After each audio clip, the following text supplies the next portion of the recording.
Bible කියවීම ගීතාවලිය 99 වෙනි ගීතිකාව පළවෙනි පදයේ සිට 9 වෙනි පදය දක්වා.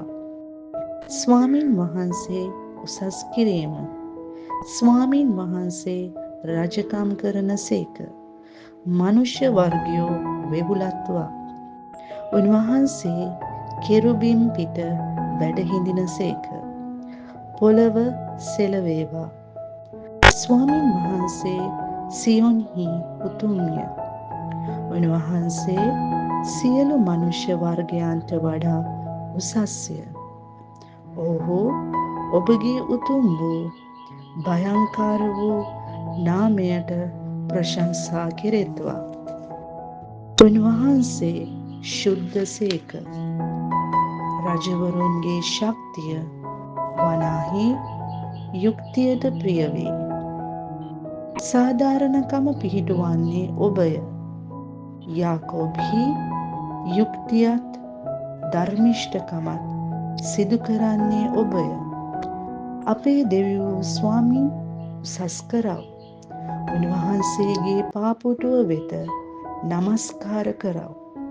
උන්වහන්සේ ශුද්ධ සේක. උන්වහන්සේගේ පූජකයන් අතරේ මෝසෙස් සහ ආරෝන්ද උන්වහන්සේගේ නාමයෙන් යාඥා කරන්නන් අතරේ සාමුවෙල්ද ස්වාමීන්ට යාඥා කළෝය.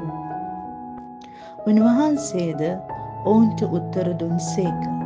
උන්වහන්සේ වලා තැඹින් ඔවුන්ට කතා කළ සේක.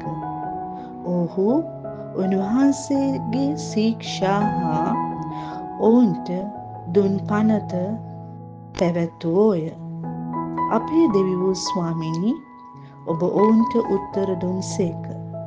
ඔබ ඔවුන්ගේ ක්‍රියාවලට පලිගත් නමුත් ඔවුන්ට කමාව දුන් දෙවි කෙනෙක් වූ සේක. අපේ දෙවිවූ ස්වාමින් උසස් කරව. උන්වහන්සේගේ ශුන්ද කන්දේදී නමස්කාර කරව.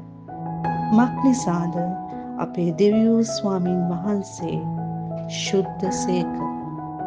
ආමෙන්.